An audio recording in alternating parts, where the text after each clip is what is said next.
Order. Roll call. I'm not recording, so. Fullerton, Here. Christensen, Present. Chin, Here. Brumette, absent. Scott, Here. Rodriguez is absent. Newman. Here. Okay, Mayor Fullerton. Thank you. Invocation tonight by Dwight Ezop, St. Mary's Catholic Church.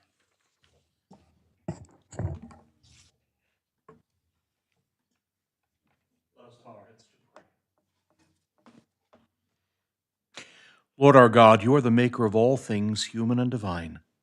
All times and seasons obey your laws, and yet you have created us to be the stewards of your creation, caring for the world and its peoples in all their wonder.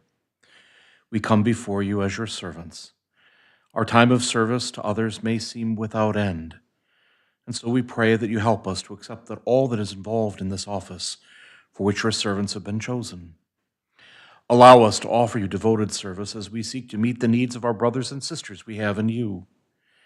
Keep our hearts open to the mystery of your presence in our lives in the midst of the service we offer on behalf of others.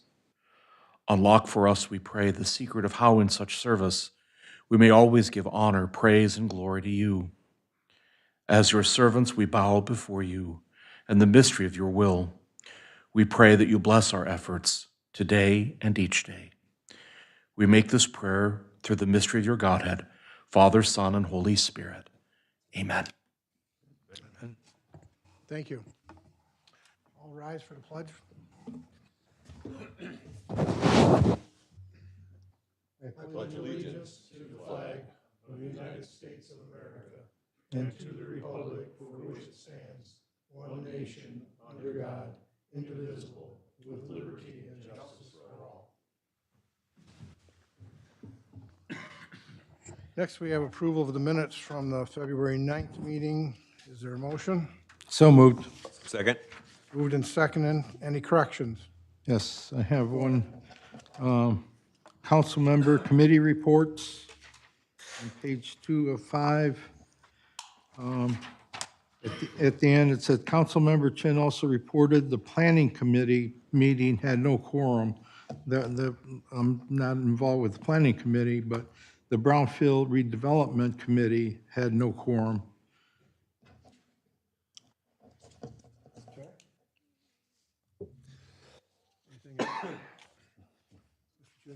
Nope. Page 3 of 5, my last name is spelled incorrectly. Where? Councilmember, it's on the left-hand column, second Towards the paragraph. bottom? Yep, down towards the bottom. It's a new man, It's a new man, yes. not a Newman. That's all I've got. The only thing that I saw was that on page 4, it talks about public comment. There was no public comment last meeting, but then there's 3 or 4 paragraphs there that came from a meeting sometime in December. So there wasn't any public comment at the last meeting. So, Madam Clerk, do you want to see that one? I will get it fixed. There's like, talks about Nicole, John Lopp, Copper Frost, and Jody Pruden.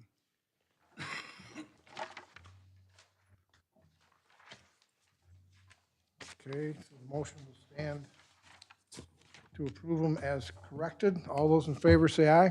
Aye. Opposed? Motion carries. Absence of council members. I've heard from Councilman Brumett. His father-in-law passed away, therefore he's at visitation tonight. Councilman Rodriguez called and said that he had things to do at work, but he would be here probably 10 to 15 minutes late. I'd move to excuse the absence members. Both of them? Both. Second. Moved and second to excuse the 2 absent members. All in favor, say aye. Aye. Opposed? They're excused. Brings us down to public comment. Anyone from the public here that we have want to speak? How about anybody online? I can't get online. I'm still trying to load it. What'd you say? I'm still trying to load online. I can't get it to pick up. I don't think there's anybody on there. We'll move on. Approval of the agenda. Hello. So moved. Is there a second? Second. Moved and second to approve the agenda as printed. Any discussions or requests to remove something? All those in favor say aye. Aye. Opposed? Agenda's approved. Communications and committee reports. Manager report. Yeah, just a few items that I included last week is board and committee, particularly the Brownfield and Local Development Authority. Now, after I was writing this, I realized you have reestablished at least the Brownfield, and I think that's good. And I want to reiterate the 2 meetings ago with the 90-something thousand payment to Shift Industries. That was a 2023 payment. So we're catching up on it, but there are some things that, as a committee, that we got to kind of go through.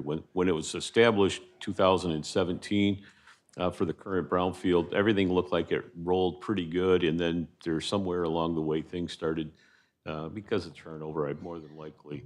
But there's a revolving fund that you have, as well as an administrative fund, and I've talked with the finance director, Christina Horton, that we're going to try and reconcile where it should be. You got one other payment that's going to be coming up at the end of this tax season, probably in March, and it'll probably be in the range of another 90,000. But at that point, you're still going to have probably close to 150,000 in that account.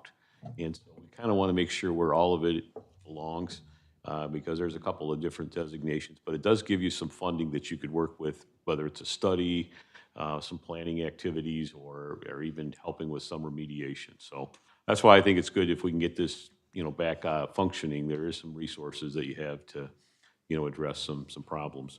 The other is the LDFA. I think, is it combined where the Brownfield and LDF to get together? Okay, all right. So they're separate, okay, all right. But you got, healthy fund balance in there. I know it's been discussed about a project in the future, but I think if periodically they should at least meet once a year just to reinforce the fact that it's there for that purpose. Otherwise, I always worry about, somebody wanting to grab it and refund it back to the taxing entities. So anyways, that's with the board and committees. Proposals for the manager search come in tomorrow. There's been some discussion about maybe meeting on Thursday. That would be ideal, just to do a quick review. And in doing so, I'll get in touch after the meeting to see what time would be good. I'll work with the clerk as far as posting a meeting, but I usually in these, that they'll be posted even though there's not a quorum. There's a state Supreme Court decision a couple years ago that said, well, even if it's leading to a recommendation, you should post it. And so if the rest of the council members are inclined to sit in on it, it'll be noted that they're meeting, and at that point, if you wanted to sit there on Thursday when they finally meet to review them, don't worry about the public notice. We'll have that taken care of. So, pay classification study.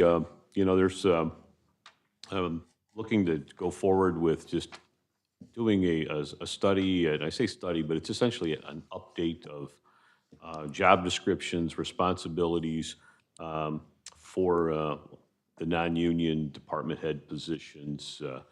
And there's two purposes for it. One is to set a structure in place where you have internal pay equity. The other part is to look outside to make sure you're competitive in the marketplace.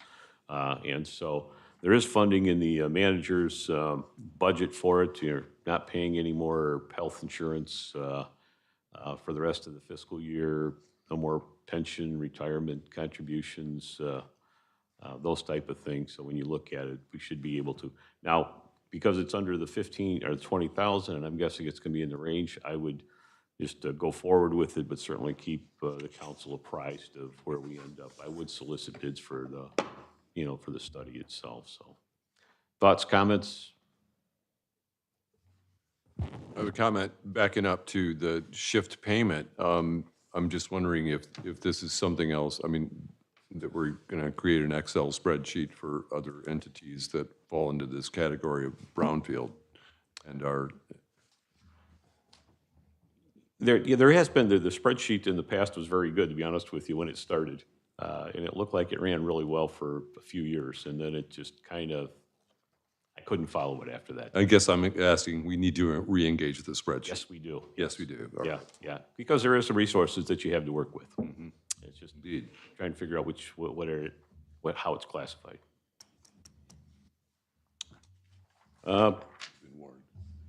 Title IV policy, recently we responded to a complaint that was initiated back in December. Did you have something follow up on that, or? Oh, okay. In talking with the attorney that led through the investigation, with our past policy, and it in some ways dictated by the Federal Highway Administration, is that we had to do an investigation. Now that's changed. If there is a complaint, we forward it on to MDOT, who forwards it on to Federal Highway Administration for review of the complaint. So we put resources into the investigation, responded to it, but going forward, that's going to change, and I would look to put some sort of either resolution or motion just acknowledging that that will be the process going forward. Still required to comply with, Title VI, but by the same token, it's just the investigative component that would be changing, so. I'll have that, the intent is to have it at the next meeting. And then last, just a zoning update. Talked with the city attorney. He's coming back today from Mexico. They've completed a review internally. He wants to do one more review of it, and then with Tiger, we'll schedule the readings with the city council as well as the planning commission, and we're hopeful to have it adopted by the end of April. So, that, Very good. Any more questions for the manager? I have just one. Yep. You're talking about the meeting on Thursday. There's a committee of 3, correct? That's already been formed. That's who you're going to meet with? yeah, yeah. You, and then the committee's going to bring back a recommendation to us anyway? Yes. So I don't see a need for any of me to go, at least. Yeah. So I'll let the committee do their work. Okay, I just want to be clear on that. Also, just tell me, is this too much of a report? Because I can shorten it up. Oh, you were at 2 minutes. I was watching. Okay. Keep me in line. Okay, council member brings us, there's only staff here, she's going to report in just a minute, so. Council member committee report. Somebody's been to a committee and want to report on something that happened at that committee. Yes, E-Tran met, and a decision was made to hire the interim manager, who has been the treasurer for a long time and has stepped in previously as an interim manager, to offer her the position of manager and then go out for and look for a new finance director for E-Trans. So that was a major thing that was accomplished there. We had originally scheduled a housing committee or a brownfield redevelopment committee meeting that we had to cancel and move because the person from the state that was going to present to us was not, ended up having a sick child, so we have to redo it. So as soon as Selena gets it back on board, we'll meet. So that's it.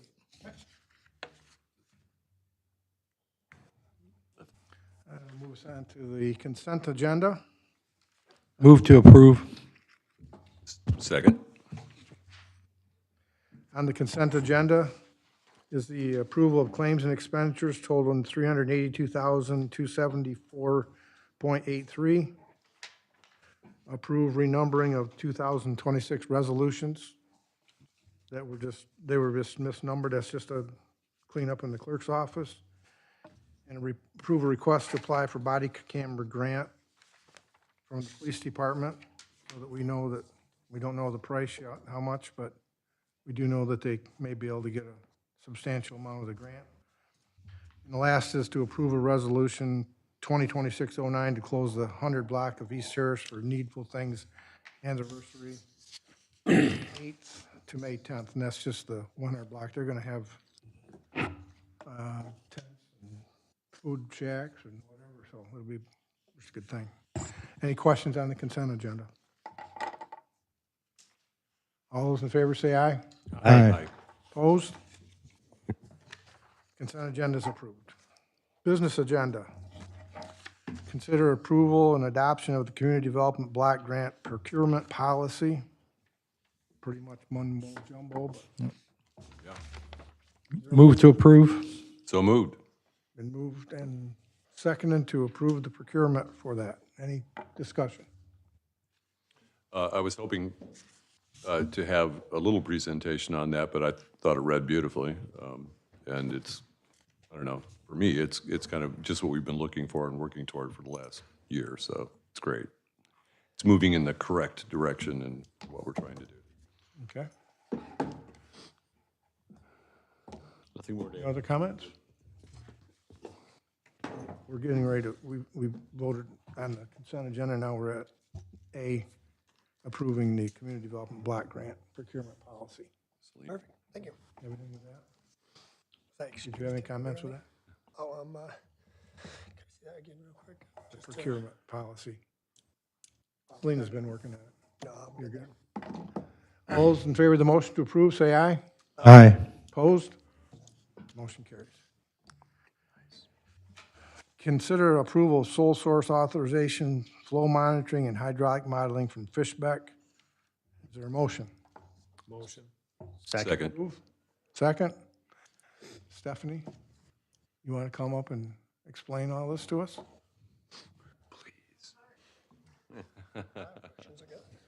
Tell us, just tell them what it's, why are we having to do this? And oh, she's got her own mic. She don't have to come up. Yeah. I guess I can give you a basic overview. Does anybody have questions, I guess, first? If there's specific questions I can answer? So I can try to cover those Why as don't you cover what, the overview first, and then, because Councilman Rodriguez has got some questions. Okay, so I think everybody's aware that the city would like to expand, including all the city staff. To do that, we need to make sure that the Lansing lift station can handle the capacity for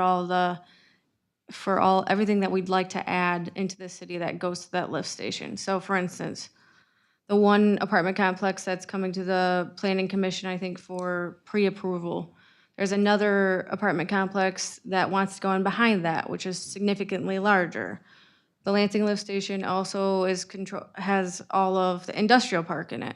I don't know if anybody's aware, but I'm applying for an EDA grant, which will pay for the industrial road to get in, the same thing we were asking for through Tom Barrett's office. But this grant will also include updating all of the wastewater infrastructure, including the Lansing lift station. Now, with that being said, all of these places, their sanitary sewer goes into to the Lansing lift station. So adding the apartment complexes, expanding the industrial park like we'd like to do, adding more industry out there. We have the Michigan Can Line, who's not fully up and running yet. They still have about 50,000 gallons a day that they're gonna dump into the Lansing lift station that they're not even doing yet. So with that being said, we need to have this study done to tell us where the capacity of the Lansing lift station is and what direction we need to move in to make sure that we are set up for the future, and whatever that entails. Do you have questions, Mr. Rodriguez? Go ahead. Yeah, so one of the, and this is just purely because I'm most likely not educated on this, but I mean, it sounds like a good idea to work towards this process, but I worry about spending $52,000 for first, projects that are maybe. So like how confident are we that these projects would go through, I guess would be my first question. Do we have any kind of promises from them that, they're gonna build? I mean, obviously it hasn't gone through planning commission, so. The one apartment complex is going through planning commission, I think, at this next meeting. And the other one is in the works. They've got it all laid out and all of that stuff, so. Like, but how confident are we that this is going to happen? I'm not sure that I can answer that. But besides that, I don't really think it matters. I think if we want to do any expansion at any portion of the city, this study's gonna have to be done. Yeah, that'd lead to my second question then, and that is, what kind of costs are we talking about to possibly have to upgrade this? Because that's another question. You can do a study and you can get information, but I'm imagining it's gonna cost a lot, and if you don't actually have the money to do it, well, then we also paid $52,000 for a study that now we're not gonna use, which a few of us up here, we've been here a while, we've paid for a few studies that we ended up not using forever, and we feel like, okay, this is a giant waste. So what is, I guess, what kind of expenses are we looking at if we do have to try to upgrade these? Once the study's done, they'll provide an engineering estimate for, first and foremost, what the capacity upgrade needs to be, because you can't really base it on anything until you know what it is. But ballpark figures, I was talking with Vince earlier, is probably about $1 million. But again, if we don't invest it into the infrastructure, we're never expanding. We're never gonna be able to expand. And I think that is the main goal, I thought, of most of you up there. Yeah, well, I'm sorry, can I continue? Yeah, I'm absolutely for expanding. I just am nervous about spending $52,000 when we have no promises of anybody actually expanding right now. And then also, I don't know where the money would come to do the upgrades that we would need to do. Would that have to come from a grant, or would we pull that from the, water and sewer fund? Because I don't really know exactly right now what the liquid or unassigned funds are for. So with the EDA grant I'm applying for right now, this will be in the grant package. If we don't get the grant, it'll come from water and sewer funds, and we have the fund balance for that. Okay, is this something, just because I don't know, is this something that you could, like typically when it comes to getting a grant, is the, professional services to look into that? Could that be something that's included into a grant, or are most grants going to expect you to already have this study done? It depends, but the EDA grant in particular that we're going after right now will not include engineering design services. It's just the construct. I think that's all my questions for now, thanks. I'd like to answer two of those questions that haven't been covered. One is that in the last year we've spent, this piece of property or these pieces of property have risen to the top as clearly the lowest hanging fruit and the most delicious fruit for developers in the area. They want it. It's not us, it's the developers. So you can't call that a promise, but I can tell you that they're talking to each other to see who wants to partner with whom for these specific pieces of property. So if anything is going to be built, this is first. What was the second one? Let me see. I do have something to add to that. Yeah, go ahead. Charlotte Anodizing out at the industrial park has made a commitment, and actually it's going to be in part of their letter that they do for the EDA grant, a commitment to buy the land out there and build to fit structures. So they'll have to say, we are going to commit X million dollars for the industrial park if this road gets built. So there is investment. Well, the other, it's the basis of why I asked the brownfield question, because this is a development in a brownfield, and and I'm curious as to if we are getting the same arrangement out of that with these developers as we are with Shift, et cetera, et cetera. And I'd be anxious to look in, like, what's the tax policy for this? How does this work out? Yeah, that may very well be a consideration where you do provide some incentive related to some of the reimbursement for whatever environmental remediation may take place, but certainly through the brownfield as well as the council, that's a decision that you would make.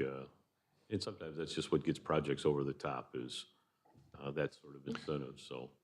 And it has been part of the conversations we've been having with the developers, and we call it stacking, but yeah, that's one of the reasons this piece of property looks prime to these people. Anyway, that's it. Mr. Christensen. Thank you. I think there's been quite a thirst in this town for housing, and this has been building for a while. We've talked about it, and they've expressed their concerns to the county. That's in the process of changing. So these folks are willing and able to come in and spend some dollars and make some investments. I mean, if it won't flow, we can't grow. It's that simple. So, I mean, I think this is a no-brainer for us. You know, we were the ones sitting here wanting for this to happen, and I don't see where we want to hold anything up if, I don't want it on my watch anyway. So, thanks. Mr. Rodriguez, Mr. Chin, did you have something? Yeah, just, you know, and talking with the developers that we have, the question of infrastructure does rise to the top, and you know, they want to know, because that's a concern of theirs, is the cost if they have to do all the infrastructure. In order for us to be competitive in the marketplace with other cities or other locations, we need to demonstrate that we have the capacity to do that. And, you know, that's one of the key issues that we're dealing with some of these developers, as well as the fact that,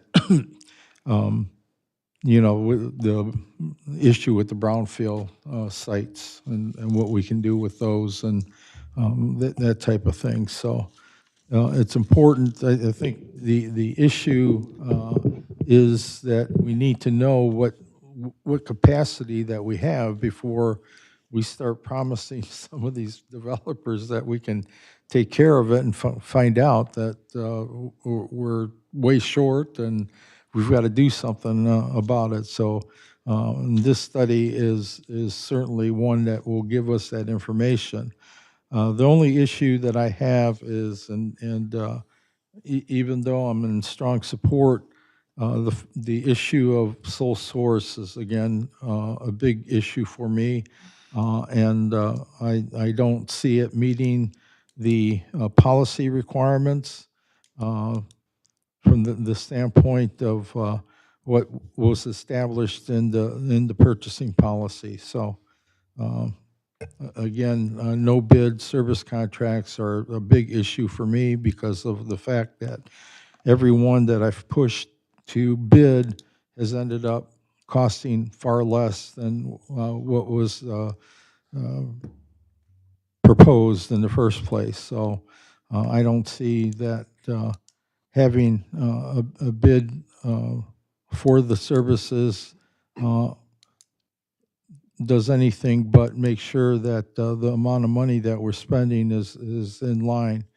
The other thing, though, is, and I didn't see it in the paperwork, and I'll open it up for the manager to tell me that Fishbeck is the only company that knows how to do and are qualified to do this type of service.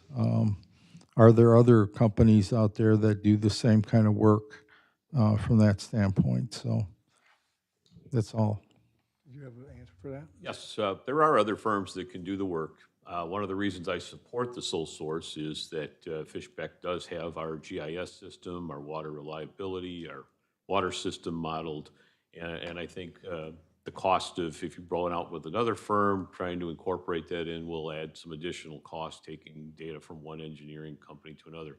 I do believe it's good to have a consulting, a base consulting firm, you know, for these type of relationships. But, you know, even last week, Stephanie and I had a discussion about can we go out and just do a quality-based selection process for projects in general, and where you have 4 or 5, which is not uncommon, and then when a project comes up here, the 4 and 5 can compete, that were pre-qualified and selected to be part of a process. But this one here, because of the GIS system that we have that they maintain for us, as well as the water modeling that's already in place, I think it makes sense just from that sole source standpoint.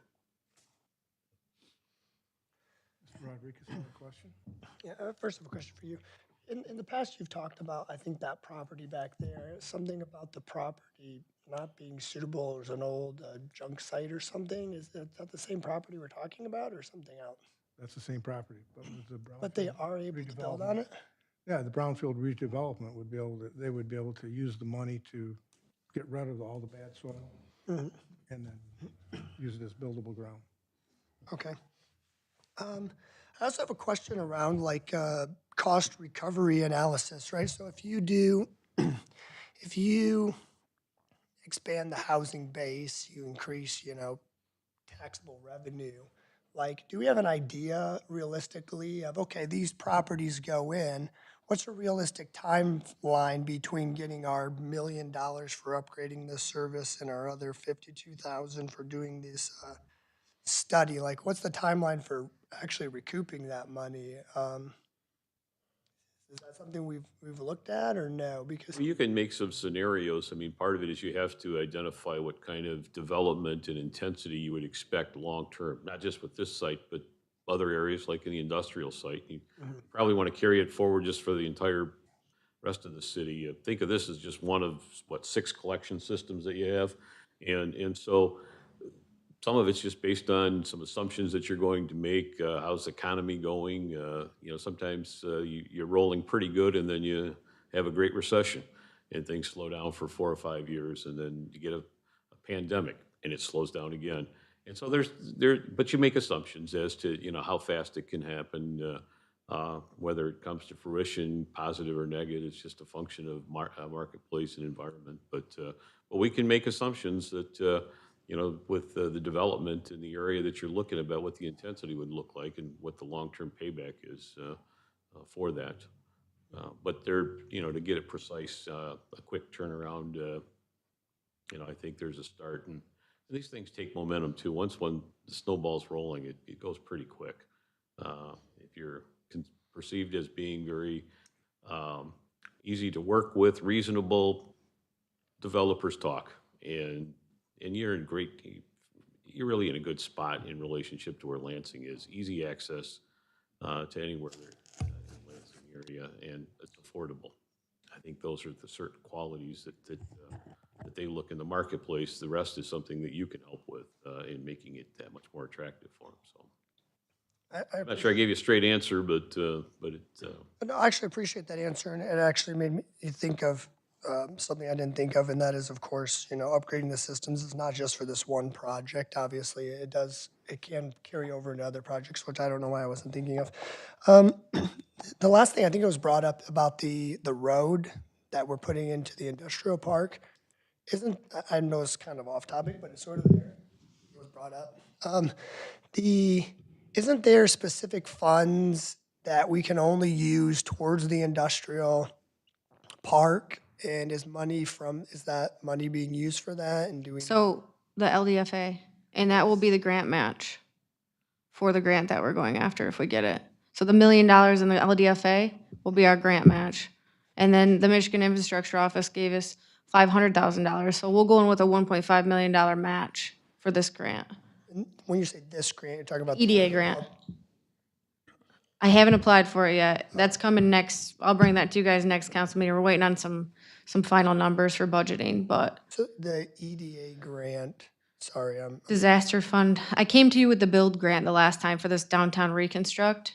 The EDA disaster fund grant is a different grant I'm hoping to submit for on March 12th. and that's going to go towards this. And all the wastewater stuff. Yep. Okay. All right. Mr. Christensen. Just a quick question. Now, let's say we have the study done. They determine that it won't handle it. Are we going to be able to do something to increase with what we have with some addition? Or would we be talking about a complete reconstruct for something that can handle it if that number happens to be high? I guess I'm just a little confused how much that can be upgraded. I don't know. Okay. I don't know. I think we need to all pull back from, the vote is for the study. The study might come back and say, you got enough room. Yeah. And, I want to go clear back to the start of this too. When we talk about lift stations, a lot of people don't know, this is actually a pump station in here, because everything drains to this one, in this area. And then it's force-fed, pumped, clear down to Shepherd Street. And then it gravity feeds clear to Terrell, and then comes back to the plant. So there's a lot of open things. If it's a 10-inch main, it's pumped through. That's probably quite a lot of room in that. Maybe an upgrade, if we had to do an upgrade, maybe it's another pump or two, I don't know. But you need to get the study done before you can decide what you want to do or even think about how you're going to pay for it. I don't see, I mean, obviously, I agree with Mr. Chin that it'd be great, but bid it out, but in this case, to get it timely done, I think, yeah, I would agree with the manager on that one, that the company probably is gonna be our best bet to get it done, without having to bid it out. Because you're talking a few months, and I know they talked about if you read through that, they talked about stormwater and things like that when a storm comes, and that's because stormwater can leak into the sanitary sewer system, and then that has to be processed also, and that's why they need to do that. So we're not talking about looking at our storm sewer. We don't care what they drain off the parking lot. It goes to the Butternut Creek or down to the Battle Creek. It gets there, there's big mains that go through that. But, so I think we need to focus on, do you want to do a study? And do you want to, I think we all want to do a study, but do we want to allow it to be done as a sole source purchase? That's really what we're voting on. Mr. Rodriguez. I think I probably agree with Mr. Chin here mostly. I'm still not sure how I feel about the sole source, but I feel like I'm leaning that way. Perhaps I need to be, given more information, or there's something I'm not understanding. The other question I want to ask, though, is was this study planned in advance? I can't remember if this was part of our budget or if this is something that's come up as a result of the housing committee and the work that everybody's been doing. No, it wasn't planned for. This is a result of all of everybody wanting to come in here and build. It just has to be done.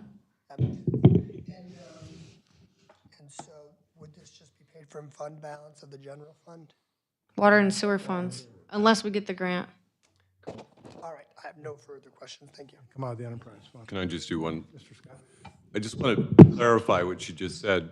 The reason we're talking about this space is regardless of what we were all thinking on the housing committee of where we thought houses would go and should go in this town, this is the place where the builders who are actually coming in the town have decided they want them to go. And nobody has said a word about the places that we desire. This is where they desire. Just one more thing on, the sole bids and that sort of thing. Being in environmental field and that sort of thing. Once you establish with, an environmental consulting firm, usually, they're going out and providing these costs and that sort of thing, but I'm sure that along the way, they've bid against other consulting firms and that sort of thing for other projects within the city. And evidently, they have won bids, along the years of doing this. So they've kind of got a proven track record that they're going to come in as probably one of the best priced, agencies or consulting firms, out there. So that kind of gives me a little, confidence that, we're in the ballpark of where we need to be, within, maybe a couple $1,000s, but, with the history that we've got identified here and all the other stuff that's going on, it makes me pretty confident that, Fishbeck is providing a fair and reliable quote. Okay. So the motion would be that and the motion was made, it would actually authorize the Public Works Director to execute the professional service agreement with Fishbeck on a sole source basis in the amount not to exceed $52,000. Take a roll call vote. Fullerton, Yes. Chin, No. Newman, Yes. Christensen, Yes. Yes. Rodriguez. Yes. Okay, motion carries. Next is consider approval of a requested input from the clerk's office. And I'll give you just a little history of that, why we're doing this. And I know we went through the budget last year and we cut out of the conference and registration from the council, and we cut it down, and we put $5,000 in there. So during this year, the 5,000 was spent, and 1,900 was added. That was spent, and now we still owe 2,000 that has to be transferred. So, you know, when we come to this budget this year, if we got, you know, it's okay, but we got to remember that, I guess what I'm saying, my old department head is coming out to me now. If I was a department head coming back here and saying, well, I need some more money, I already spent it. Is that all right with you guys? It'd be a little late, wouldn't it? So everything's going to go through the clerk's office. She's going to be the keeper of the records, and we will have to move some money because there's another couple conferences coming up that have already been booked. But what she's asking for is, you know, go through her, and then by March, 3rd, she'd like an idea of what you're going to do next year. So if you think you're going to go to 1 or 2 or 3 or 4 conferences, put them into her, because she's in charge of putting money in that budget. And then we can look at it as a council after that. But that's where it came from. It's just that the council's overspent their conference, workshop, and education budget. But I do also remember that when we cut it to 5, we said if they need more, we'll have to put more in there. I remember we talked about that, so. Mr. Christensen. I was just gonna give her an idea. I know from my aspect, when I kind of look at the year through education and keeping up to date through MML, winter conference, which is generally, like we had this last weekend, it's an online. Spring conference, which is usually we attend. CapCon, which is coming up in a few weeks, that's that's an annual event. CapCon, and then we have our annual convention, which this year will be in Traverse City.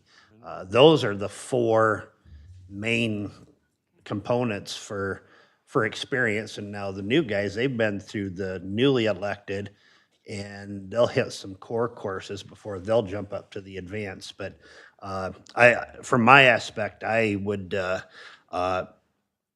have taken this education to heart. It's worthwhile for the time and investment to be up to speed on this stuff. It changes so quickly.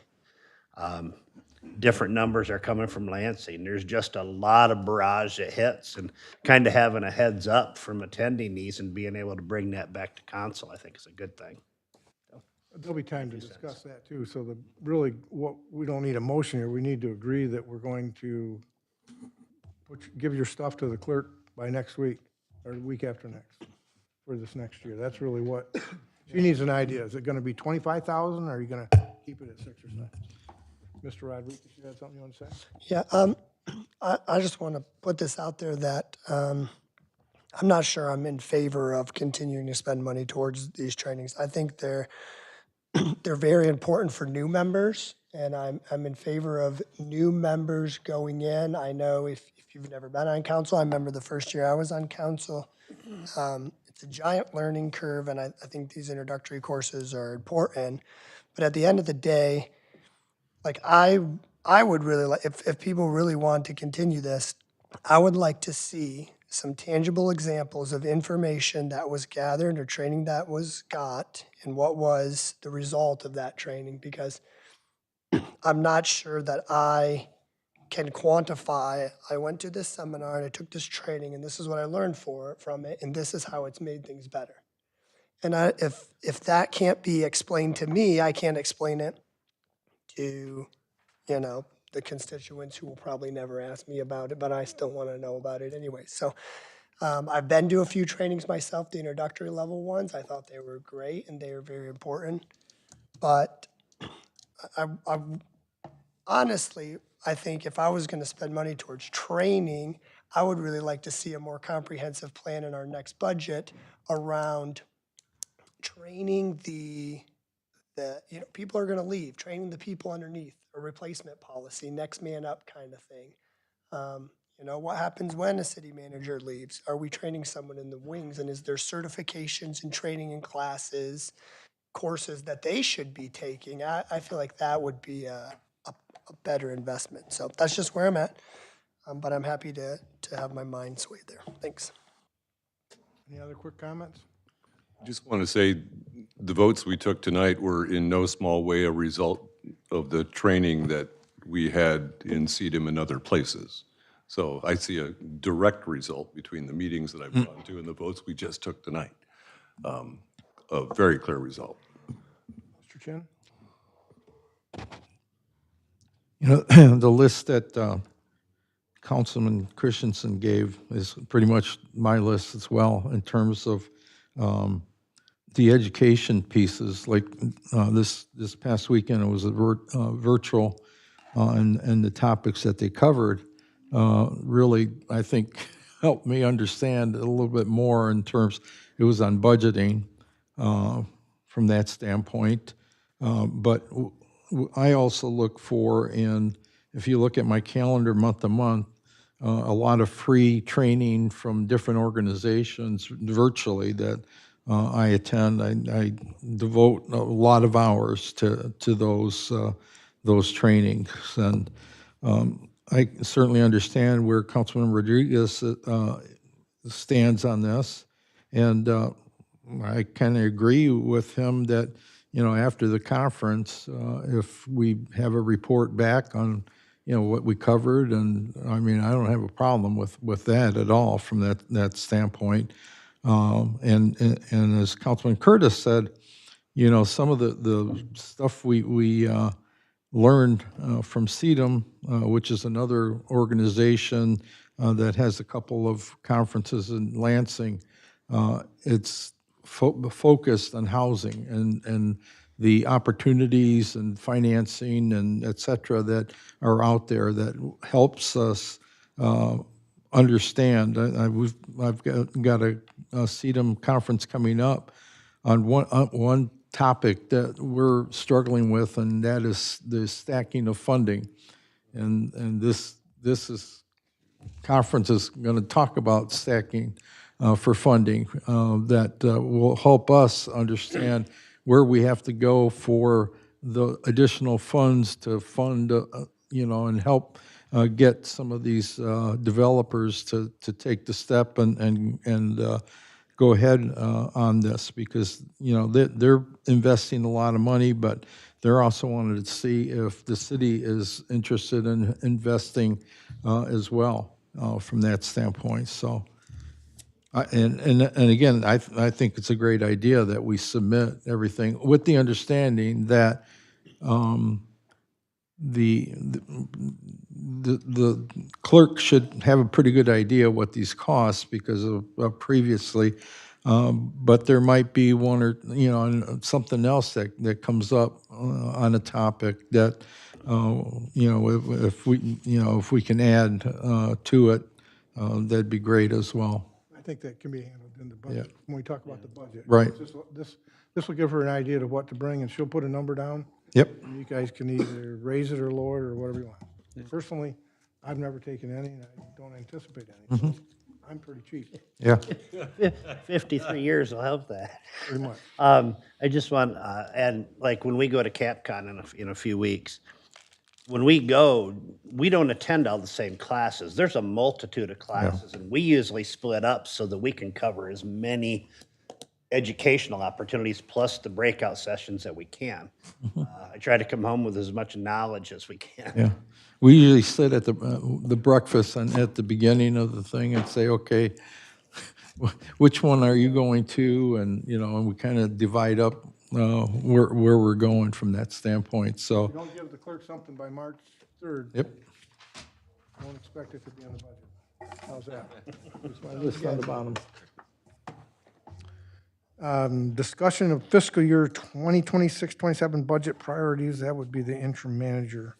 Stu. Pass those down here. And, I actually have one already. oh, did you? Oh, okay.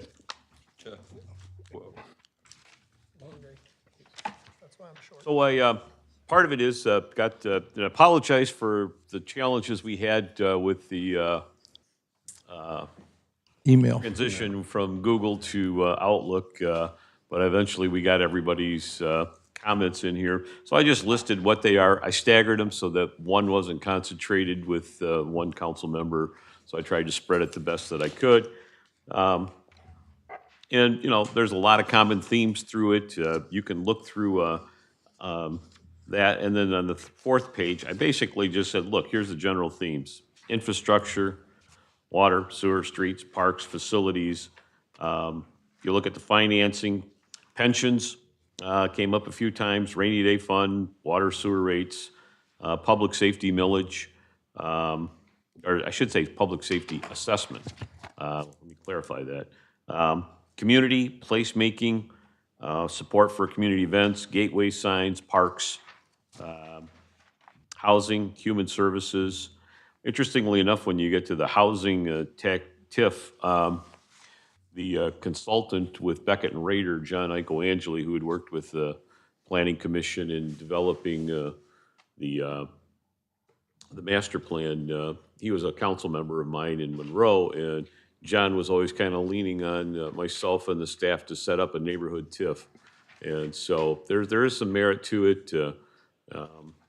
I just never got around to it at the end, but certainly he's a big proponent of it, where you can reinvest back into the community a portion of that additional tax fund. So so there is some, you know, merit to it. You know, the housing authority, you know, we're talking, there is land that you own.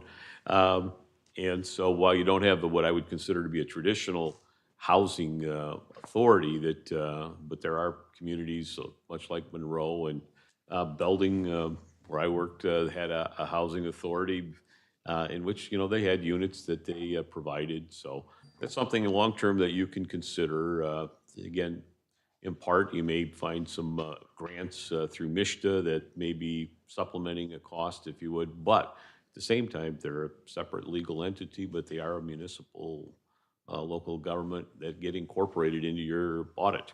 So it's just something that if you're looking in that direction in the future, there is a path, I think, to get there.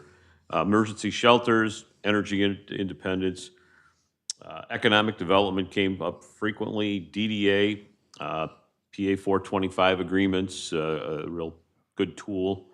Upper floor apartments, I'm going to talk a little bit about that on one of the other pages. And then just organizational concerns, and in a general sense, police, fire, human resources, IT, communications, grant administration, areas where I think, you know, just in my short term, it'd be nice if we could bolster aspects of all of them in some capacity. So I'm kind of going through it quick. So just give you an overview, and then we can just have if you don't mind, the discussion. Healthy fund balances, particularly in the general fund, major local street fund. And the following page, page 5, is just pulled from the audit. You can see where the fund balances are. But in the general fund, you had an ending balance of a little over $2.75 million for a $7 million general fund budget, which is what you have this current fiscal year, 25-26. Your 17% target, you would need almost 1.2 million. If you kept it at 25%, which is conservatively high and very good, you know, you could pull $1 million out of there. Use it for a one-time expenditure. If you notice, I put in parentheses and bold and capital, one-time expenditures. Now, you're going to have a big one coming up, and that is the HVAC replacement. So how you go about maybe allocating some money toward that, or you know, maybe doing an installment purchase to complete it. But there is a means by which you could utilize some of that fund balance.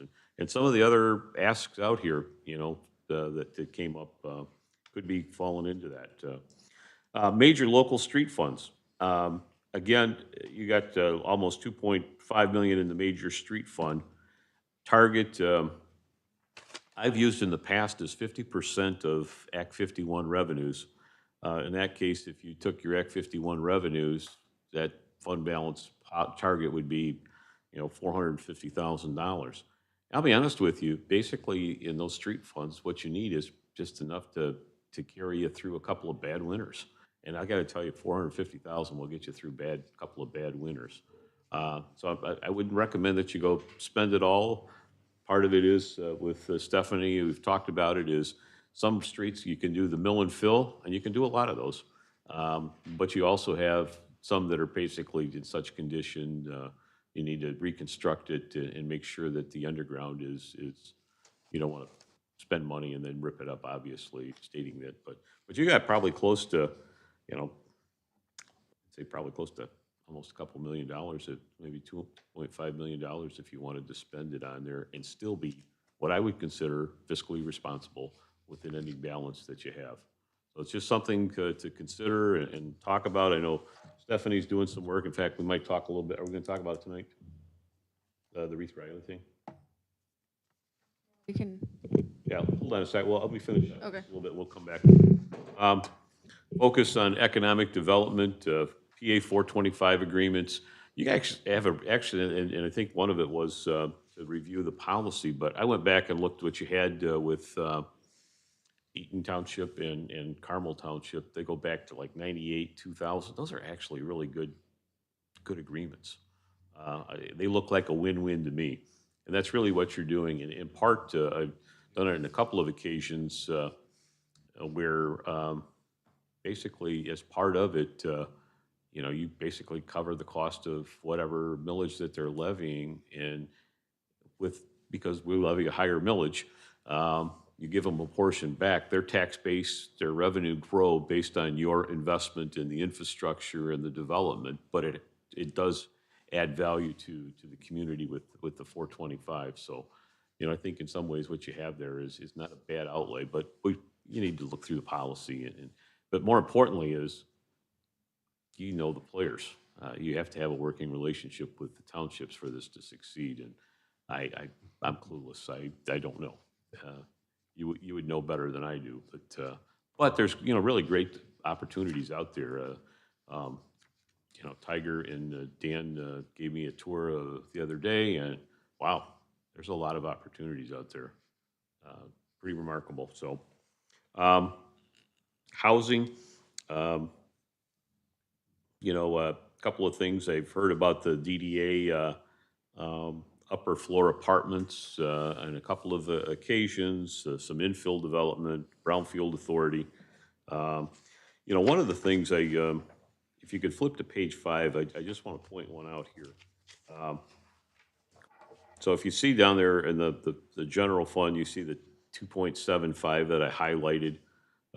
That's really what you have as far as your discretionary fund balance.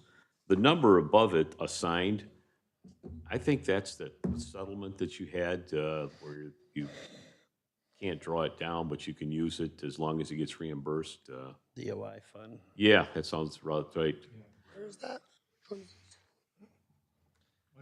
800 something. It's 859,000 is. 859,000 or something. The significance of it is, you know, again, it goes back to some of the stacking conversations. I know Councilmember Chin and I were talking about it, but there is interest with one of the local banks. And so you may partner in some capacity where you take, I don't know, maybe you know, a subordinated lien on it to a certain extent to try and get these things going. You know, the bank has some investment in it. The city could have some investment in it, but ultimately it would flow back. So there's some leverage that you can use with funds like that for an economic development. And it also could be used in other capacities as well. I know Mr. Hilliard said, you know, we may use some of that for the HVAC system and just we have to pay it back over time. But the thought's there. It's a resource that you have that, you know, can be deployed in a couple capacities. And then Brownfield Authority, you know, used for blight, demolition of blighted, dangerous, and functionally obsolete properties. There's, you know, a handful of them in town in desirable locations. And so with that in place, but where I go with this is, you know, a strong economic staffing and support is what you would need. There's maybe something from a budgetary standpoint that you really focus in, somebody that has, you know, the experience of bringing these together. It's a sales job as, you know, much as what you've had with the developers, but also the carry through with the administration end of it, whether it's working with an environmental consultant to do the, assess the remediation necessary, put together the cost and those type of things, and then stacking the financing, committees that you have. So something to consider, certainly I think, but based on the feedback I got, I'm thinking, okay, if I can leave it at that. And then debt, you don't really have a whole lot of outstanding debt. In fact, just the West Fire Station is really what you have. But it may be something you're going to contemplate in the future, particularly with the water and sewer. You may have to come to that realization that there is some merit to doing some of these large projects at once from a mobilization and cost standpoint. And don't lose sight of the fact the LDFA, if you get a few more properties in there, you can, leverage some of that. I mean, I did a industrial park, been gone 29 years from Claire, but we basically did an LDFA. We got a company to come in and relocate to the industrial park, and we built a truck route and extended water and sewer, kind of looped the system there. And so it's a great source to be able to address not only the development end of it, but also help address some of the existing infrastructure challenges that might be there. So in a nutshell, that just, you have some resources to work with.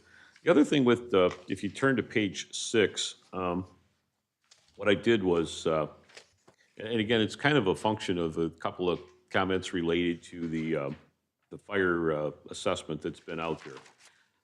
If you look at the city's millage, it's a charter millage of 15 mills. It's been reduced, if you look to the far right, by Headley over the years.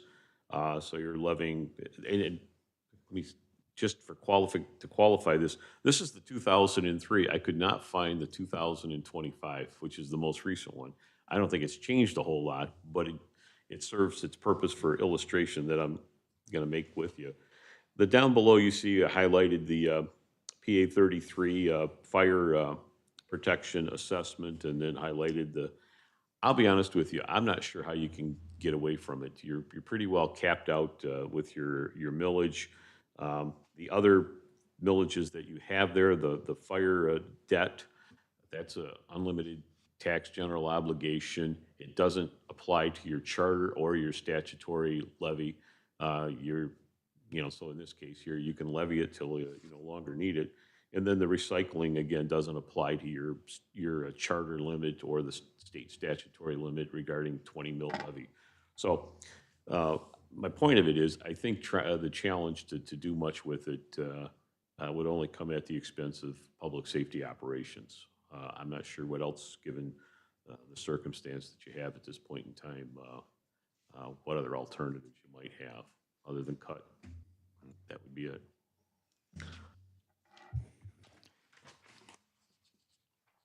Did you want to ask questions now, or? Yeah, just if I could just flip one more page, you've actually had pretty good growth in your taxable value. If you look on the following page, I went back 5 years, and, over the last 5 years, you've been pushing up, the 30 or 28% growth from, so, back out the numbers, you're probably looking somewhere in the 6+ range as far as annualized increases. And then I put the real property, which is applied to the assessment. So I just kind of wanted to make those points going into the budget, for thoughts, considerations, and comments. Thank you. Who wants to be first? Jen? Where do we stand with the pension issue, funding of the pension and health care? And where does that show up here on this balance sheet? It doesn't. Okay. From a pension standpoint, you'll see that in the footnotes with the audit that comes in. Plus, you should be getting an actuarial evaluation for the end of '25. MERS usually sends it out probably 3-4 months afterwards. The last one was above 60%. But they're implicit in their,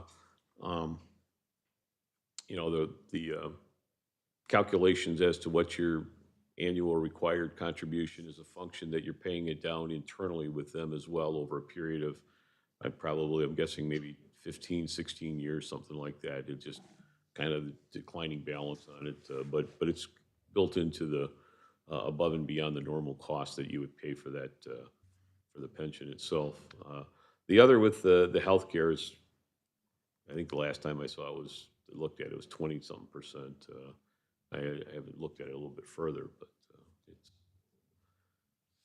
Yeah, because the copy of the plan to fully fund, that was submitted by the city to the state and said by 20-something will be fully funded. And I'm just,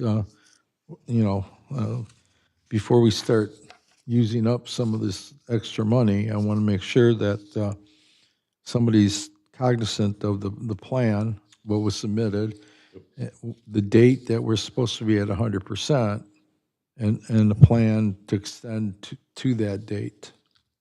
What was the date on it? I looked at it once. Was it 32 or something like? 24. Oh, 30-something? It was in the 30s, I think. In the 30s, Is it? Okay. Yeah, yeah.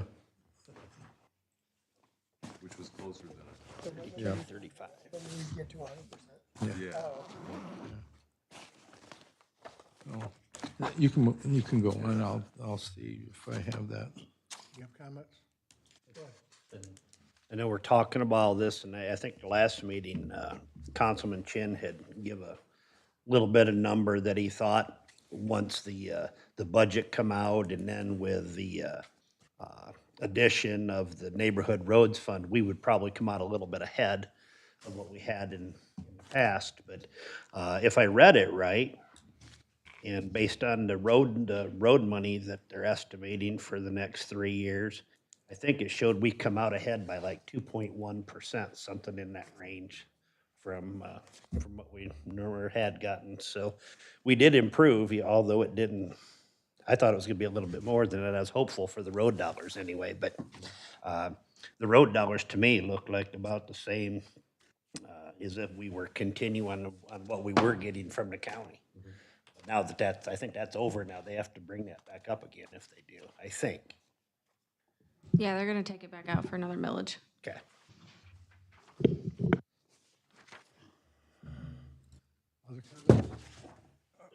Go ahead. Did you say the expected, I guess, net revenues are going up by like 6% each year? Is that what you said, or what was that The 6%? taxable value over the last 5 years has been running in the 6+ range. And so we'll know probably by next meeting what those numbers came in at. There's finalizing the details, the border review starts. In fact, have you got your notices yet? Yeah, okay, yeah, so you may have very well, if I talk to Andy in the office to get what the preliminary numbers look like. There'll be some border review adjustments, but usually they're pretty negligible. I need a refresher here. The PA 425 agreement has something to do with partnering with townships and land transfer or something. What is that exactly? Because I don't remember. It's a jurisdictional transfer. It's not quite an annex, but has elements of it. But in which the city would be involved with providing the services, the taxes collected there within the township. What's currently there's two aspects from a term standpoint. You can go up to 50 years with another 50-year renewal, which seems to be the case that most agreements have. And then you just argue over where reversion back to whether it's the city or the township. But what happens in those where, if you've got a 15 mil levy and they're levying, 3 mils or whatever, you pay them back the 3, or I think the agreements with here is 2 mils. Pay that back and you keep the other 15 based on the growth. And so a lot of communities have done that, and a lot of townships have gone, well, that's a good deal for us if helps us, grow our tax base without based on the investment and effort of the adjoining city. And just to make sure, because when acronyms are thrown around, you never know, but the HVAC, is that for like City Hall, the air conditioning, heating, all that stuff that we need to do? Mm-hmm. I don't remember what we were expecting that cost to come out to. It was pretty big, right? I don't remember the numbers we were talking for that. I heard 1.4. Is that the number you got too? Yeah, A lot. a lot, yeah. But you gotta remember, it 'Cause was I put know in we- here in 1975, 76. I've heard about it. I hear it's bad. So the percentage of, on the health insurance plan, you said we're at 20, I think it's somewhere in the 20% yeah. range. So the filed plan of action, corrective plan of action calls for us to be at least 40% by fiscal 2034. So we got a little ways to go, but we can keep that in mind. The MERS pension plan, 60% by fiscal 2030, and I think we're at 60 Yeah, yeah. already. And then this is a combined, and I'm not sure why these are different, but it says the MERS, 60% for pension or 40% for OPEB by fiscal 2030. And this report says retiree healthcare OPEB, and I don't know what OPEB means, but 2031. So those are the dates of the corrective action plan with the state. Have his other post-employment benefits, primarily healthcare, but there's maybe some other benefits that are included, dental and vision. And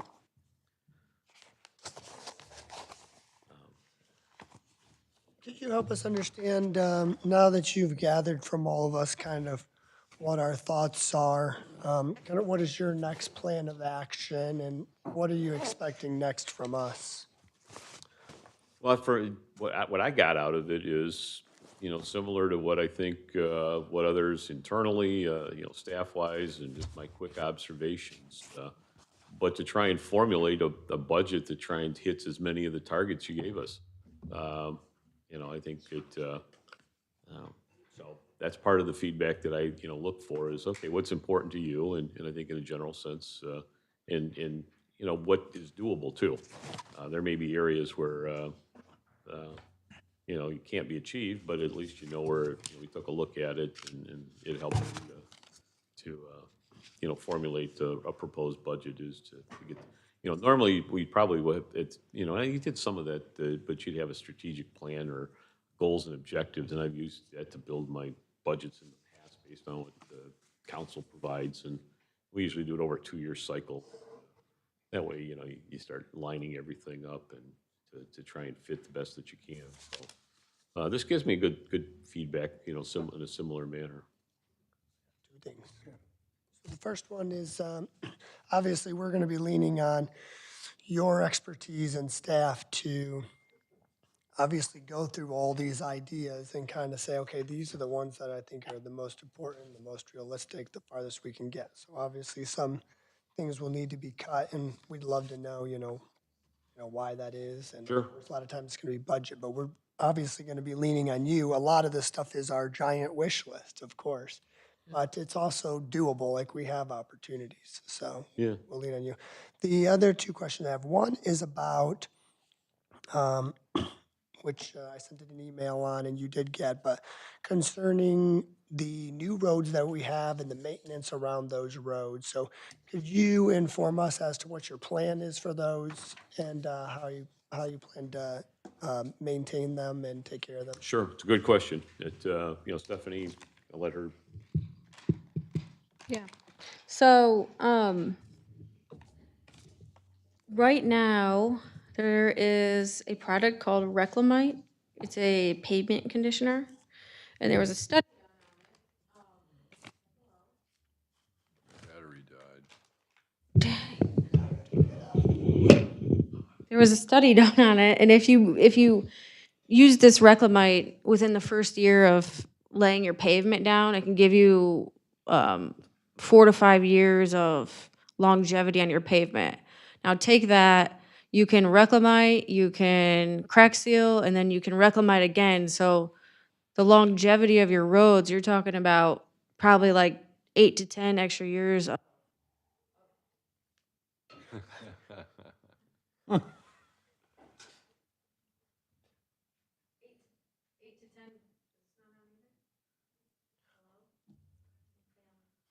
talk to us. Okay. Oh, here we are. Thanks, Tyler. So you're talking about like 8 to 10 years extra longevity on top of a road that probably, depending on where it's at now, well, with the new roads, Crush and Shape, Mill and Fill, those type of things, Lincoln Street, that's probably gonna be even a longer longevity on that road because we rebuilt the subbase and the base of it. So you're talking 8 to 10 years of extra longevity on top of these roads that we're paving. But I think the methodology of reclamiting and crack sealing, because everybody know, if you don't know, everyone hopefully knows, if you don't fill the cracks, the water gets underneath the pavement, and this is how we have potholes. Yes. So I think a combination of reclamite, crack sealing, maybe throwing in some slurry sealing here and there. I'm gonna get with the county on that, see what I can do, what streets that would best suit for slurry sealing. Just a combination of things. You know, one of the things, if I might just add to it, is one of the benefits of the Pacer rating as it's developed over the years is that it has become abundantly clear it's not just putting in or paving a new road. You have a maintenance plan afterwards. It's critical to the extending the value life of that new asset. So if there's one of the other benefits of it is that it's become pretty common knowledge, and just about every public works director and engineer knows that, okay, now we have it here, we got to take care of it. And it's really not expensive. It just is, just got to be programmed, and you got to be, judicious in making sure that you take care of it the way you should. And you'll get the life out of it. Well, I look forward to seeing that in the budget. Definitely, for sure. Thank you very much. Yep. Do you want me to stay up here? You want to talk about? Come back at the end. Okay. I just have a burning question. Over the last year and a half that we've been doing this housing thing, we've been looking at a lot of properties, and it seems to me, I could think of a couple that are 425 agreements that were completed to a point. And clearly there was an intention to go further than that. And I'm just wondering, do you have to redo the process in a 425 agreement that you only built half the project of? I'd have to go look in more detail about, because a lot of times they identify a specific parcel area. Sometimes there's a term associated with it. And so there may be areas, if they didn't develop 25 years ago, that you may have to renew it. And that's, I'm not going to say it's uncommon. I'm just trying to make the process easier. Yeah. What can I spit, Yeah, no, it's good. It'll require a little more research on my part. Yeah. But yeah, it's, the ones I've dealt with too are very specific in the past, where they were going to develop and, townships. But I think it's becoming more common where townships are willing to have a broader land area for that development. But I think you had a good system in place when those were put together. It's just a matter of looking and updating it for today's circumstances.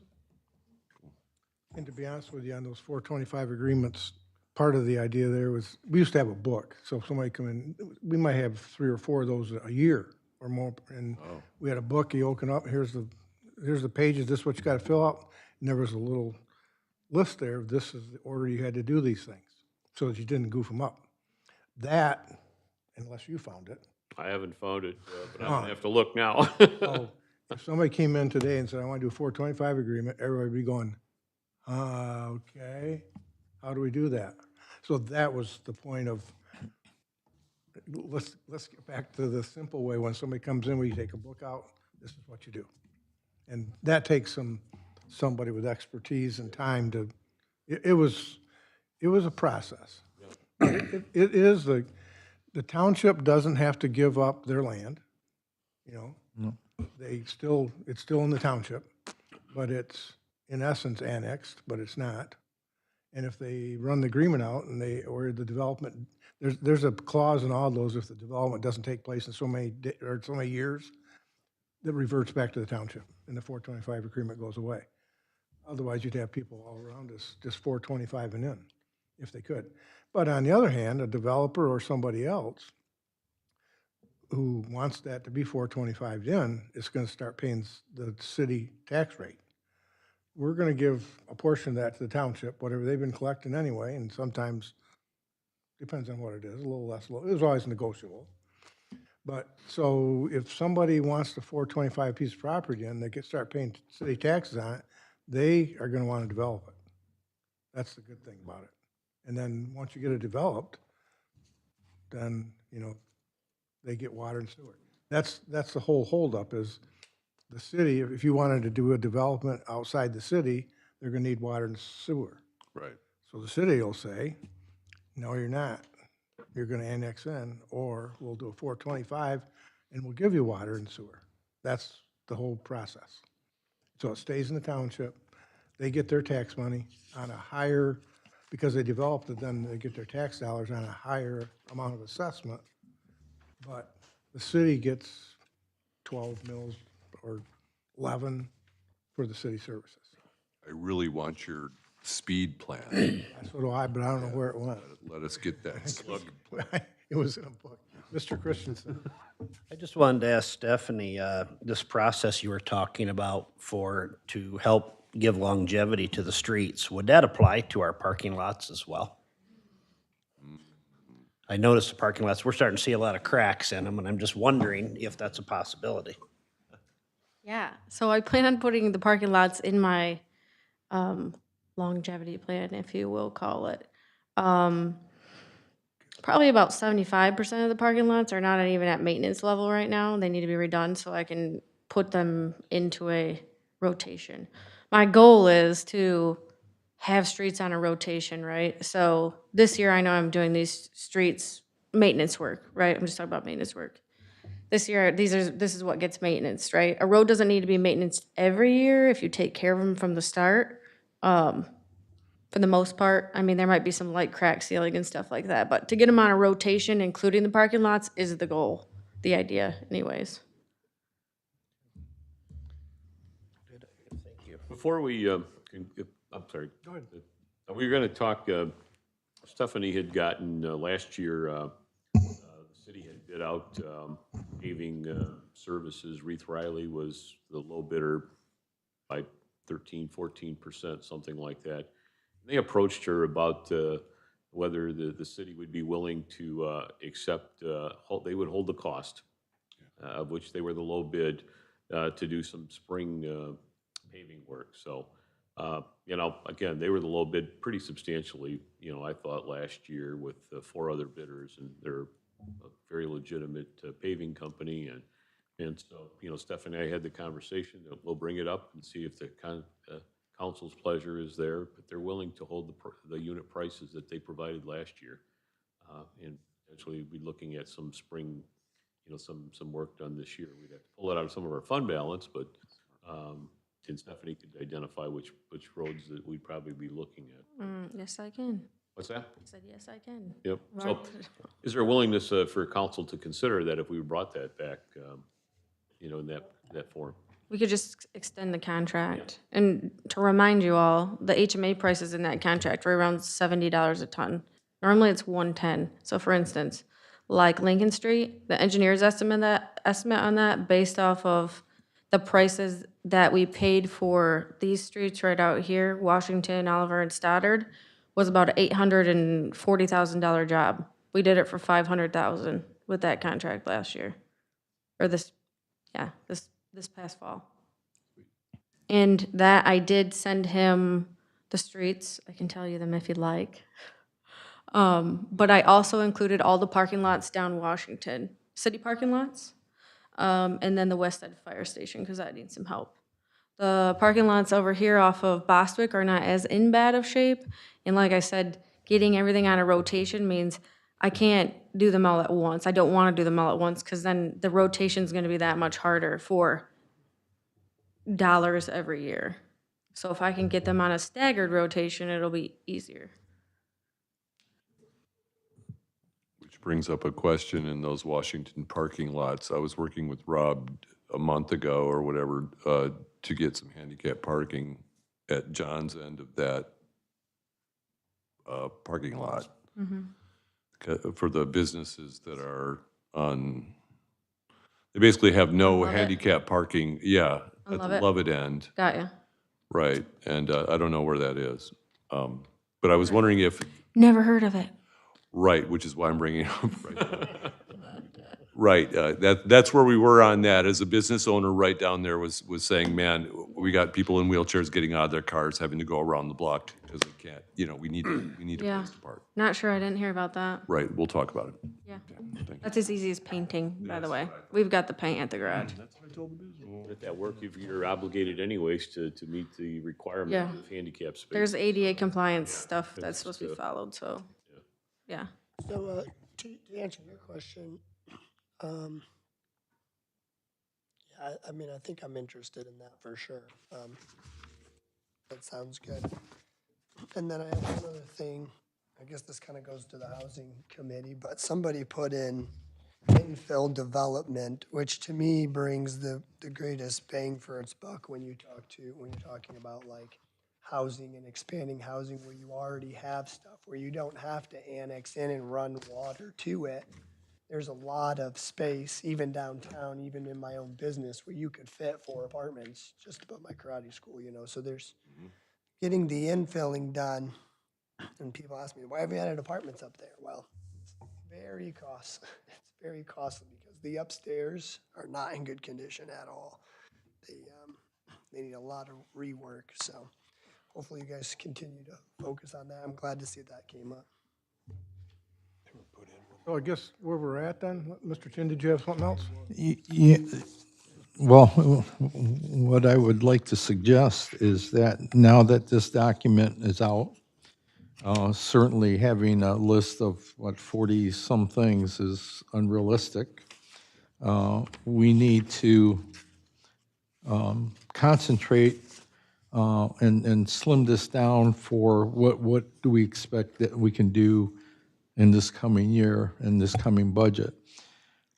But I think that and I don't know if it's ever been done, but I would suggest that we have a town hall with the public invited to tell us what on this list are important to them and get some feedback, or that we do a survey on the website and says, pick your top 10 or whatever from that standpoint, and try to get as much input as we can from the citizens on what we should try to accomplish next year.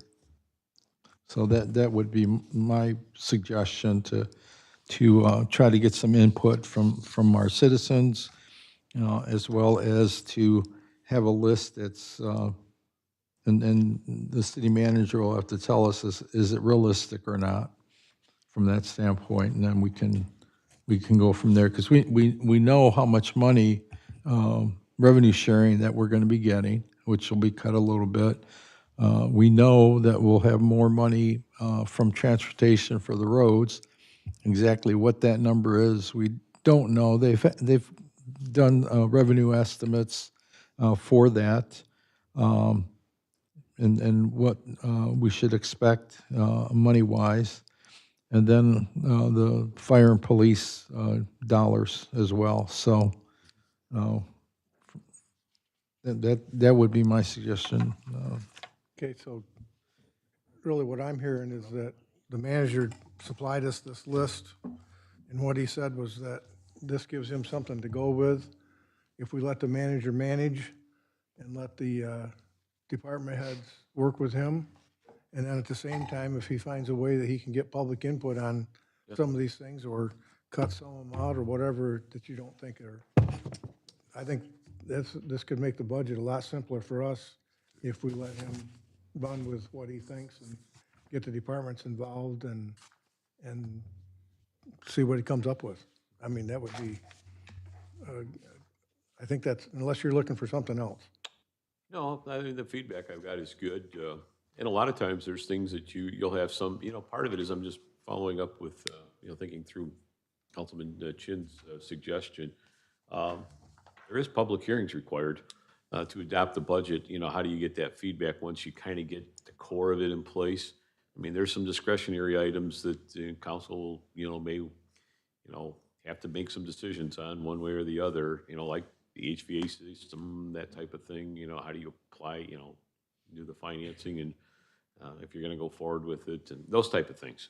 So there's some decisions that you'll have, and I can give you like little decision packages that you can, you know, contemplate whether you want to put that in or take something out, so that type of thing.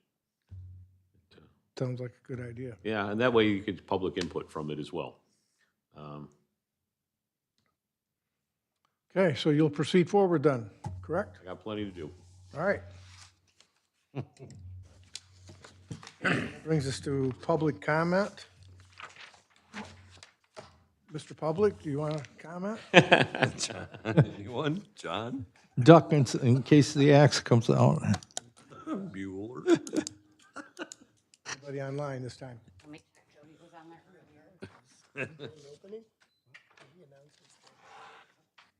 I think I'm unmuted. Can you hear me? So Jody's on the, online? Jody, Can go you hear ahead. me okay? It's showing that I'm unmuted. So there's three things I wanted to say. First of all, I wanted to just say that I haven't heard it. So Michaela did such a wonderful job of filling in the absence of our clerk bee until we got our new one. And it sounds like things are getting taken over pretty well, but I want to give a big shout out to Michaela for what she did. The second thing I wanted to say is the city manager report, as far as transparency goes, perfect. That's wonderful because we get to see what's going on. And the third thing is, I'm not 100% sure on this, so I need to ask, are our storm and sewers combined, or have they been separated? And if they haven't been separated, as we're going down and redoing the complete infrastructure, is that taking place? Along with that, Fishbeck has been doing this for a very long time. Fishbeck was a major part of the big, huge sanitary stormwater separation project back in the 90s for the city of Lansing. So I also thought that I had read that they had put in a bid when it went out, but nobody else responded. So yes, they are a sole source, but that would be because nobody else responded too. So I'm wondering if that's already been covered. So thank you. I think that's all I have for today. And the answer to Jody's question is absolutely very simple. We have separate storm drainage and we have separate sanitary sewer drainage. So they all are separated. In fact, I can remember when we went around the city for, I don't know how long, in the 80s, and we put smoke in the sanitary sewer, and then we would spot houses that looked like they were on fire. We got calls of that. It was the smoke coming out of the sanitary sewer that went to their eave troughs, so then they had to disconnect those. So, yes, we have separate storm and we have separate sanitary sewer. So, nobody else online, I assume. Staff comments. You want to comment anymore? You're the only staff. And then mayor and council, and I talked to the clerk about this. She said she'd be the timekeeper. We'll try to stick to that 2-minute number, and we're starting over there. We started down there. You got a long time to prepare. Mr. Christensen. Thank you, sir. Thanks to those of you that made your way here tonight and online. Let's see, last Saturday night, we attended the soft opening at Vikings Edge downtown. Had a great time. I think it's going to be a wonderful addition to our downtown. It's a unique experience to throw an axe, I will say that. And speaking of Vikings Edge, Friday at 4 o'clock is a ribbon cutting downtown at their location. Nordic Fire Festival this weekend, so I think town's going to be pretty busy without a doubt, and I hope it's bigger than last year. I had the opportunity to attend the Coordinated Response Pipeline Safety Program up in Lansing, which is coordinated with Miss Dig 811. Learned a lot of things. I always thought living in town in my little yard, if I needed to dig a trench with my shovel, is not a big deal. But I learned if you're going to dig anything in your yard, even with a hand tool, you need to call 811 because you can create yourself a lot of problems. So definitely keep that in mind. That's all I have. Thanks. I have nothing. You, Well, Scott. the only thing I have is I just want to reiterate, I think having a town hall meeting would be a great idea. I would suggest getting it out of this building. I've been arguing for years that the Methodist church across the street is just like built for town hall meetings. It just looks like it. And I think we should do more of that. Yeah, I've been on council for over 2 years, and I really haven't played with any of these people much on the side, and we don't see each other outside the building, and we're scared to death to meet in, more than twos. So I don't know. I think we need to get out and be with the people a little more often, since they clearly won't come in and play with us, except for John and my wife. That's all I have. Mr. Chin. Tomorrow at 5 o'clock, I'll be at the Charlotte Library with Senator Anthony, as she is coming into town to talk about what's going on with the state and the state budget. MML, we have a panic going on regarding the fact that the House introduced 5 bills that literally will take zoning out of the hands of the locals and have the state dictate zoning for housing. So they've asked all of the members to, write a letter, contact your representative, and let them know that we need to keep control, city control over zoning from that standpoint. For the police department, and I don't know, I'll be asking the city manager, the issue of the flock cameras keeps coming up. The legislature has in their possession now the fact that they are looking at establishing strict policies for the use of flock cameras. I know we've been using them, and my question is whether or not we have a written policy of how those cameras are used. And it talks about the fact that some, how long you can keep it, what you can use it for, et cetera. And they're suggesting that we better have one, or they'll pass legislation to tell us how we can go about there. I had asked this earlier, but I'm not sure who is tracking the requirements, whether the requirements are being met for our TIFs.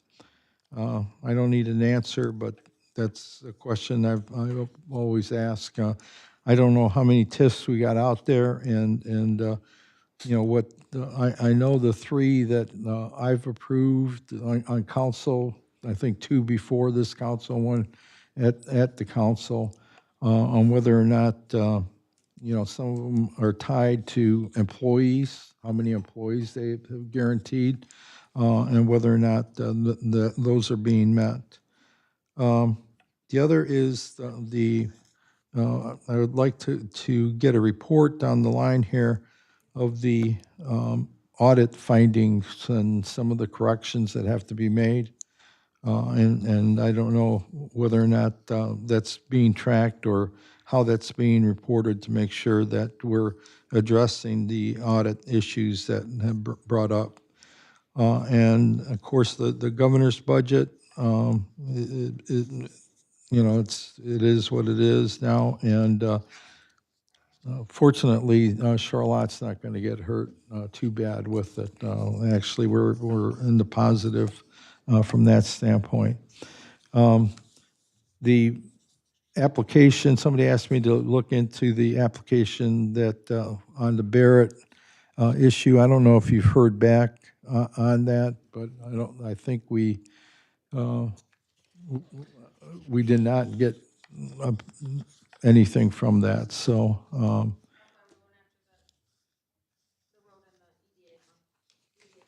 yep. And I'll get with you on that, so I can, is that a state, federal? Okay. We still have a couple of senators that I can tap for trying to get some recognition that we have something in front of them. The other thing is, during the interim period here, I know that with the hiring of the manager, we made some changes, and certainly one of them that still concerns me is the going to 20,000 for the purchasing bid policy.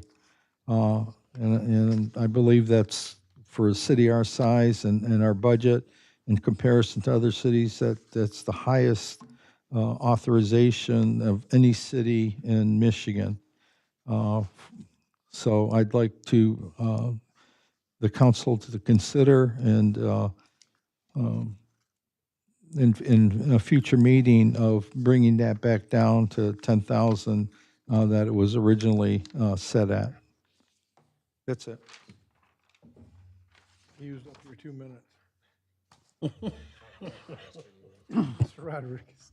Mr. Chin and myself have both brought up the TIFs, and there was an expectation of job creation, jobs for those, and so I too wonder if those are being met. I would like us to stay on top of the flock security cameras. I did vote against those, and I still stand against them.